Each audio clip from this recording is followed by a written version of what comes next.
Lightyear Frontier is billed as a peaceful, open world farming adventure. Will your crop tending proclivities be fulfilled, or will they wither and die on the vine like some unloved and underwatered tomato? Watch on and find out.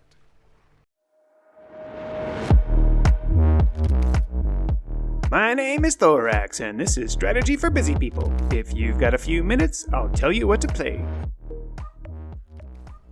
I play a lot of survival crafting games. It should not come as a surprise that with Lightyear Frontier by Framebreak and Amplifier Studios hitting Game Pass, I would give it a try. I put about 4.5 hours into this game. Now, while I explicitly stated survival crafting just a moment ago, you have to understand that this is not a survival crafting game. It is merely a crafting game. There is no risk of death, at least not to you as the player. Your crops, on the other hand, well, are fair game to the vagaries of the environment and its surroundings. The start of the game is simple enough. You've set off to this new planet in order to try to tame it, more or less. But, unsurprisingly, your ship crashes and you have to gather your things in order to make your start. There's some AI-powered satellite that gives you some tips on things to do at the beginning, and the starting tutorial steps are mostly clear enough. First, make a place to sleep. Then, make a place to park your farming equipment. Build some farming plots.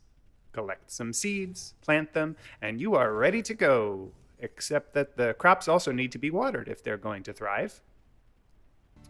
Weather and weather events play a role in the game. This shouldn't be surprising given the game's self-billing as a farming adventure. Rain is a thing. I'm not sure if some kind of heat wave would ever be a thing, though. Unfortunately, noxious weed storms are also a thing, as are slime rain events. Both the weeds and the slime are going to be a bad day for your crops. As is typical in crafting games, gathering resources plays an important role in your ability to, well, craft things. There's a slightly interesting twist, though. Bushes and trees have a maturity spectrum. Sometimes harvesting one or the other will result in you picking up seeds. If you never plant those seeds, you will end up with a barren wasteland of an environment where you hacked and slashed everything away.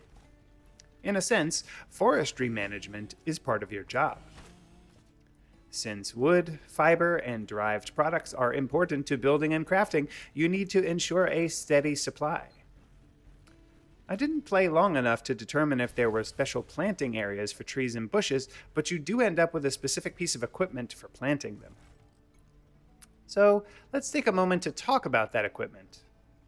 The very first step in the game is to gather all of your gear that has ended up strewn about, and this is the way you are introduced to the fundamental game controls.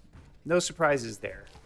But what is slightly surprising is that Lightyear Frontier requires you to use specific tools for specific jobs. Well, I guess that's not entirely surprising. There are all kinds of farm equipment, so why would a farming game be different? The other semi-unique trope is that your farm equipment is attached to a mech that your character is piloting. You do have the ability to get in and out of the mech, but I found very few occasions where leaving the mech was absolutely required. More on that in a minute. As you might expect in a farming sim, you have a water gun for watering, a sucking vacuum thing for harvesting and picking up water, etc., 2 different planters, and a combination saw pounder thing for cutting trees, bushes, or smashing minerals. Every tool has its specific function, and you will be constantly switching as you run around doing the crafty bits. Fill up your water tank from a nearby supply, and then walk to your crops and water them. Another early stage of the game involves setting up your mech upgrade station. This station allows you to upgrade your mech. That starting water tank on your mech is pretty small, so upgrading to a bigger one means more time between refills when watering large crop fields. The poundy cutty thing isn't strong enough to smash some of the crystals you need early on, so an upgrade there is also vital. Decorating your farmstead increases the restfulness of your abode, and that ends up granting you buffs when you sleep there. Oh, and there's this merchant where you can buy and sell goods, including cosmetic mech upgrades and other decorative blueprints. With respect to the adventure bits, the game is full of common tropes, albeit with somewhat of a farm friendly regenerative bent. As you enter new areas, you are expected to clean up whatever environmental disaster has befallen them. You also have the ability to pick up various artifacts, which seem to both lend you additional structures to craft, as well as expose some backstory of the people who used to inhabit this world. Unfortunately, these artifacts are strewn about and hidden and require you to conduct a bit of an Easter egg hunt to find them. Not my favorite thing. As you clean up a biome, some mysterious gate appears to light up additional lights, and I assume something interesting will happen, but I didn't play long enough to see all of that. Before I give my final verdict, take a moment to like this video and subscribe to the channel. Don't forget to share it with your friends. Agree with me, disagree with me, or want to see other content? Let me know in the comments below. Want to try this game yourself? Check out my humble affiliate link below. And if you want to support me in making more of these videos, become a patron on Patreon. Your support really makes a difference. The final verdict. The pace of the game is very, very laid back.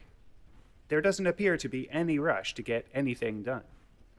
You can try to charge through it, or you can spend most of your time decorating your farmstead and playing with your crops. Exploring the map is required, though, because new biomes introduce new crops, which are required as crafting supplies for higher level stuff, so you can't entirely rest on your laurels.